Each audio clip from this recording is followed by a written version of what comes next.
Married ആണ്, happy ആയിട്ട് അവര് ഒന്നിച്ച് വർക്ക് ചെയ്യുന്ന ആൾക്കാരാണ്, ഹാപ്പി ആയിട്ട് പോകുന്നു. So that was meant to be, അങ്ങനെ വിശ്വസിക്കുന്ന ആളാണ് ഞാൻ.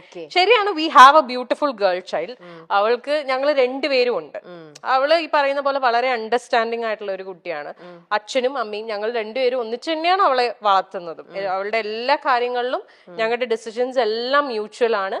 ആൻഡ് ഈക്വലി ആള് വരുമ്പോ, I mean whenever he wants to be with her, she goes to him. അല്ലാത്തപ്പം ഞാൻ ടേക്ക് കെയർ ചെയ്യണു, അങ്ങനെ ഒരു ഡിഫറൻഷിയേറ്റ്, അങ്ങനെ ഒരു പ്രശ്നമേ അവിടെ വരുന്നില്ല. അതാണ് ഫസ്റ്റ് റിലേഷൻഷിപ്പിൽ സംഭവിച്ചത്. സെക്കൻഡ് റിലേഷൻഷിപ്പ് ഈ പറഞ്ഞ പോലെ ചിലപ്പം ആദ്യത്തെ റിലേഷൻഷിപ്പിൽ ഉള്ള എന്താ പറയാ, അതിനുള്ള ശിക്ഷയായിട്ട് എനിക്ക് കിട്ടിയതായിരിക്കാം. സെക്കൻഡ് റിലേഷൻഷിപ്പ് ഈ പറഞ്ഞ പോലെ ഷിബ്ല പറഞ്ഞില്ലേ, ഞാൻ റിലേഷൻഷിപ്സിൽ 150% കൊടുക്കുന്ന ആളാണ്. ഞാൻ ഭയങ്കര ഇൻവെസ്റ്റഡ് ആയിട്ടുള്ള ഒരു റിലേഷൻഷിപ്പ് ആയിരുന്നു എന്റെ second relationship.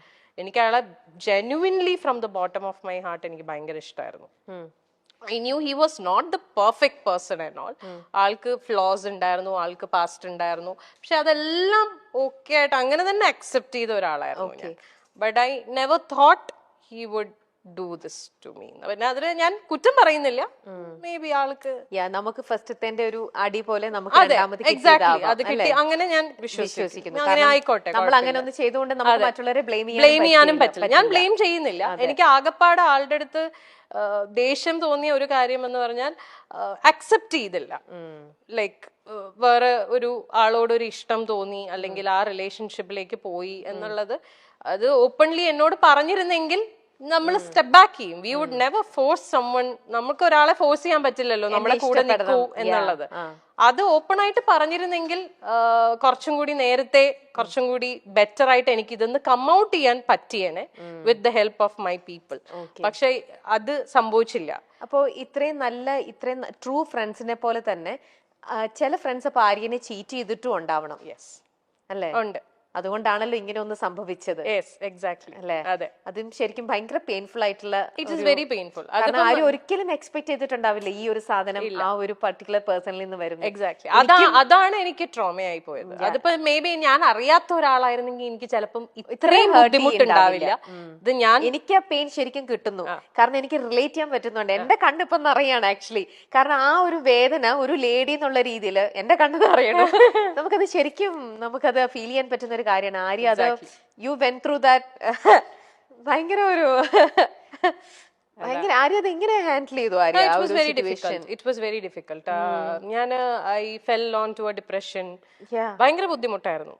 I lost myself. നമുക്കത് കാരണം നമ്മൾ ജീവനായിട്ട് നമ്മുടെ കൂടെ നിർത്തിയിട്ടേ അവൾ എനിക്കിട്ട് ഇങ്ങനെ പണിയ എന്നൊക്കെ പറയണത് ശരിക്കും. അതെ, എന്റെ കാര്യത്തിൽ കുറച്ചും കൂടെ ബുദ്ധിമുട്ടായി പോയത്, ഞാൻ ഇതെല്ലാം ഫേസ് ചെയ്യുന്നത് ലോക്ക്ഡൌണിന്റെ സമയത്താണ്. മൊത്തത്തിൽ ഞാൻ പെട്ടുപോയ അവസ്ഥയായിരുന്നു. Like I couldn't do anything. എന്നുവെച്ചാൽ നമുക്കിപ്പോ ഒരു കൗൺസിലറിന്റെ അടുത്ത് പോലും പോവാൻ പറ്റത്തില്ല എന്നുള്ള ഒരാളെ ഇപ്പം നമ്മൾ പറയും ഓക്കെ ഫ്രണ്ട്സിന്റെ അടുത്ത് പോയിരുന്ന് ചിലപ്പോ സംസാരിച്ചാ ഓക്കെ, എങ്ങനെ പോവാനാ? മുറിന്ന് പുറത്തിറങ്ങാൻ പറ്റില്ല, because we are all lockdown. ആകപ്പാടെ ഈ കമ്മ്യൂണിക്കേഷനേ ഉള്ളൂ. പക്ഷെ എത്രയൊക്കെ നമ്മൾ ഫോണിൽ കമ്മ്യൂണിക്കേറ്റ് ചെയ്താലും ഒരു ഫേസ് ടു ഫേസ് നമ്മൾ ഇപ്പൊ ഇങ്ങനെ ഇരുന്നൊരു ബ്രേക്ക് ഡൗൺ ചെയ്ത് പോയാൽ ചിലപ്പോൾ ഇതങ്ങ് പോവും. അതും ഫോണിൽ നമ്മൾ സംസാരിക്കുന്നതൊക്കെ തമ്മിൽ there's a lot of difference. അപ്പം ആ ഒരു സാധനവും എനിക്ക് കിട്ടിയില്ല. അപ്പൊ ഞാൻ മുഴുവനായിട്ട് ഞാൻ അതില് എന്താ പറയാ ഡ്രൗൺ ആയി പോയി. പിന്നെ ആര്യനെ ഹെൽപ്പ് ചെയ്തത് ഞാൻ തന്നെയാണ്. ഇപ്പൊ എന്ത് പറയാൻ വന്നു? പക്ഷേ ഈ പറഞ്ഞ പോലെ ഒരു പോയിന്റിൽ നമ്മൾ റിയലൈസ് ചെയ്യും. എന്നെ ഈ പറഞ്ഞ പോലെ പുഷ് ചെയ്യാൻ അഫ്കോഴ്സ് എന്റെ ഫ്രണ്ട്സ് ഉണ്ടായിരുന്നു. ഒരു പോയിന്റ് എത്തിയപ്പോ അവരെല്ലാവരും റിയലൈസ് ചെയ്തു ദാറ്റ്സ് ഞാൻ മുങ്ങിക്കൊണ്ടിരിക്കുകയാണെന്നുള്ളത്. അപ്പൊ അവരെല്ലാവരും അവരുടെ എല്ലാ സൈഡിൽ നിന്നും മാക്സിമം പറ്റുന്ന രീതിയിലൊക്കെ എന്നെ സപ്പോർട്ട് ചെയ്തു. പിന്നെ എന്നെ ഏറ്റവും കൂടുതൽ എന്നെ ഇതിലേക്ക് തിരിച്ചു കൊണ്ടുവന്നത് ഇസ് മൈ ഡോട്ടർ. അവളൊന്നും ചെയ്തിട്ടല്ല, പക്ഷെ അവളുടെ പ്രസൻസ് ഇൻ മൈ ലൈഫ് അത് മതിയല്ലോ. നമ്മൾ ജീവിക്കുന്ന മക്കൾക്ക് വേണ്ടിയിട്ടാണ്. നമ്മുടെ ഐ മീൻ എന്നെ സംബന്ധിച്ചിടത്തോളം ഷീ ഈസ് മൈ എവറിഥിങ്. ഞാൻ ഇപ്പൊ ജീവിക്കുന്നതും ഇപ്പൊ കഷ്ടപ്പെടുന്നതും ഒക്കെ അവളുടെ ഫ്യൂച്ചർ സെക്യൂർ ആക്കുക, അവളെ ഹാപ്പി ആയിട്ട് വെക്കുക. ശരിക്കും റിലേറ്റ് ചെയ്യാൻ പറ്റുന്നുണ്ട്. ആ ഫീല് കറക്റ്റ് ആയിട്ട് കിട്ടുന്നുണ്ട് ശരിക്കും. ഭയങ്കര ഇത് കണ്ടു കഴിഞ്ഞാൽ എന്നെ ഈ പറഞ്ഞ എന്റെ ഫ്രണ്ട്സ് എല്ലാരും ചീത്ത വിളിക്കും.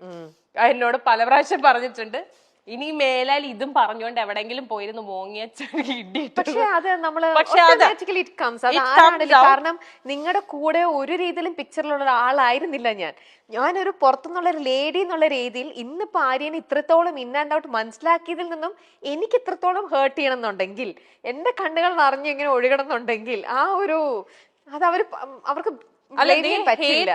മീ സീങ് ലൈക്ക് ദിസ്, ഞാൻ ഇങ്ങനെ ഇരുന്ന് കരയണത് കാണാനൊന്നും അവർക്ക് ഇഷ്ടമല്ല. അതുകൊണ്ടാണ് അവര് പറയുന്നത് കുറച്ചും കൂടെ ബോൾഡ്. അല്ലാതെ വേറൊന്നും കൊണ്ടിട്ടല്ല. അവര് പറയണത് എന്തിനാ ഇങ്ങനെ പോയിരുന്നു ഇനി കരയില്ലേ എന്ന് പറയും. അത് അവരുടെ പോയിന്റ് ഓഫ് വ്യൂല് വളരെ അവർക്ക് അങ്ങനെ പറഞ്ഞ പോലെ ഈ ഞാൻ മറ്റേ ഇമോഷൻ ആളായതുകൊണ്ട് ഇത് ട്രിഗറായി വരും. പക്ഷെ കഴിഞ്ഞു, ദാറ്റ്സ് ഓവർ. പക്ഷെ എന്നാലും അത് ആര്യ എത്ര ടൈം എടുത്തിട്ടുണ്ടോ അതിന്ന് റിക്കവർ ചെയ്ത് ഇങ്ങനെ വരാനായിട്ട്? സെൽഫ് തന്നെയാണ് അത് കംപ്ലീറ്റ് വർക്ക് ചെയ്തത്. മോർ ദാൻ 1 year അല്ലേ? പിന്നെ ഞാൻ എന്താ ചെയ്ത വെച്ചാല് ഞാൻ I wanted to distract my mind completely.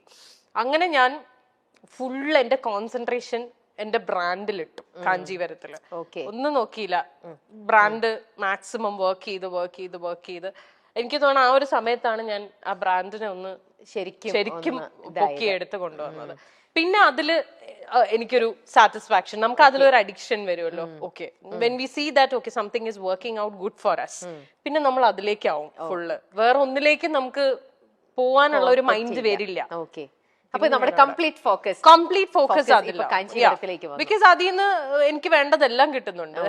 Satisfaction, happiness, peace of mind, everything. വേറെ ഒന്നും നോക്കില്ല. പിന്നെ തിരിഞ്ഞു നോട്ടം ഉണ്ടായി. അങ്ങോട്ട് തിരിഞ്ഞു നോക്കുക വേണ്ട.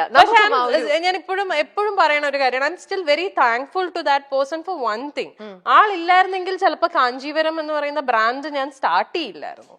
ആ സമയത്ത് ആൾ എനിക്ക് തന്ന ഒരു ഇമോഷണൽ ആൻഡ് മോറൽ സപ്പോർട്ട് ഉണ്ട്. That is huge. കാരണം അതിന് ഞാൻ I will be for ever grateful. ഒരു നിമിത്തം അതെ, ചിലപ്പോ അതിന് വേണ്ടിയിട്ടായിരിക്കും അദ്ദേഹം ലൈഫിൽ വന്നിട്ടുണ്ടാവും. അത് വന്നു, ഇതിങ്ങനെ ആയി, അതങ്ങ് പോയി. നമ്മൾ കുറച്ച് കാര്യങ്ങൾ അതോടെ പഠിച്ചു. ആ ഒരു അതിൽ പഠിച്ചത് കൊണ്ട് നമ്മൾ ഇപ്പോ കാഞ്ചീവരം കുറച്ചും കൂടെ അടിപൊളിയായിട്ട് എന്നുള്ള രീതിയിൽ ബോൾഡ് ആവുന്നു.